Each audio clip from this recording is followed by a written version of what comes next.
What do you think about when you think about God? If you were to meet them, what would you say to whatever it was you were meeting? And what would happen if God was actually not what you expected them to be? This is Unveiled, and today we're answering the extraordinary question, what if God is evil? Do you need the big questions answered? Are you constantly curious? Then why not subscribe to Unveiled for more clips like this one, and ring the bell for more thought-provoking content. There are 8 billion people on Earth, and the majority of them follow some form of religion to some extent. Not everyone is super strict about their faith, and for many it's only a tiny part of who they are. But statistically, more people than not at least associate with a belief system. Most religions are polytheistic. They're built around more than one divine being. But some, and some of the most widely followed, like Christianity and Islam, are monotheistic, meaning that over and above all else there is just one God. A monotheistic God is the absolute supreme being, the creator and ruler of everything there is. Omniscient, omnipotent, and omnipresent, all-knowing, all-powerful, and all-seeing. Some would also list a fourth descriptor here, though, omnibenevolent, meaning that God is always good. But maybe that's a bit of a problem.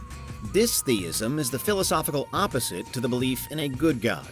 Dis-theists argue that actually God isn't good.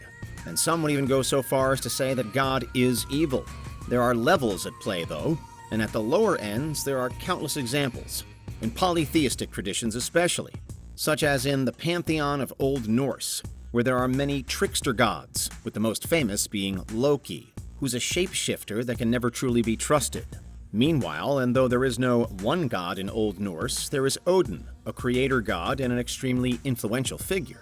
Odin is famously difficult to pin down, however, and is often described as being neither good nor evil. He bridges between the two, but is certainly capable of merciless and arguably evil acts. With a monotheistic God, the view that God is evil strikes much more directly at the heart of that belief system. For those who subscribe to it, it's blatant blasphemy. But that didn't bother the 19th century Russian anarchist Mikhail Bakunin. In Bakunin's unfinished work God and the State, published posthumously in 1882, he sets out his stall against essentially all types of hierarchy, starting with God. Channeling the 18th century French philosopher Voltaire, who said, if God didn't exist, it would be necessary to invent him, Bakunin writes, if God really did exist, it would be necessary to abolish him. Bakunin saw what many label as God's will as really being absolute oppression. Again, in God and the State, he describes the concept of God as being, quote, the most decisive negation of human liberty, and one that necessarily ends in the enslavement of mankind in theory and practice, end quote. He saw religion as indoctrination and God as authoritarian, and relentlessly campaigned against both. As well as a dis-theist, we might reasonably describe Bakunin as a misotheist, as one who harbors a hatred for God. More broadly, those who simply question God often do so through a couple of influential philosophical quandaries: the problems of evil and hell. The problem of evil is the more all-encompassing of the two, and asks, how can it be that God exists, given that there is also evil and suffering? What's usually referred to as the logical problem of evil dates back to ancient Greece and the philosopher Epicurus. Epicurus argued that if evil can exist, then God could not, because if evil does exist, then God either isn't all-powerful or isn't always good, i.e., both traits should combine together to mean that evil cannot happen. So if evil does happen, then God isn't there. Alongside that, the evidential problem of evil essentially asks, why do bad things happen? Why do innocent children develop horrible diseases or encounter terrible violence? Why do animals suffer both at the hands of humans and in the wild? Why do thousands of people die in natural disasters every year, in events that are otherwise known as acts of God? Does the real-world existence of all of that actually imply that yes, God is evil? There have been defenses put forward, including one of the most often cited, that evil is a consequence of free will, and that free will is a gift from God. But so far, there's no single agreed-upon resolution. The problem of hell is something of an offshoot from the problem of evil, and is much more specific. It asks, how can hell exist if God is all the things that God's supposed to be? The monotheistic God is just, forgiving, and again, omnibenevolent, and yet is also responsible for human souls tormented forever in the fires of damnation? The dis-theist argument might be that no matter your view on the concept of hell, and on who and what deserves to be there, the fact that God keeps it open and running is wholly at odds with the general notion of God's supreme goodness. There are some related arguments, too, that if God did create everything, and if everything does include evil and wickedness, then why would God then punish forever the souls and circumstances that God created? Again, there are some defenses put forward, and again, many refer back to free will, suggesting that hell is ultimately a choice rather than an inescapable punishment. There have also been some reinterpretations of hell where it isn't eternal and the damned can be retrieved by the grace of God. Although dis-theism might say that that in itself implies a God that's manipulative, brutal, tyrannical, etc. The evil God challenge is another related thought experiment developed by the British philosopher Stephen Law. The challenge itself is to show that an omnipotent God really is more likely to be always good. For many, the quick and stark realization is that it could be just as easy for God to be all the things they're supposed to be, all-powerful, all-knowing, and all-seeing, but be always bad instead.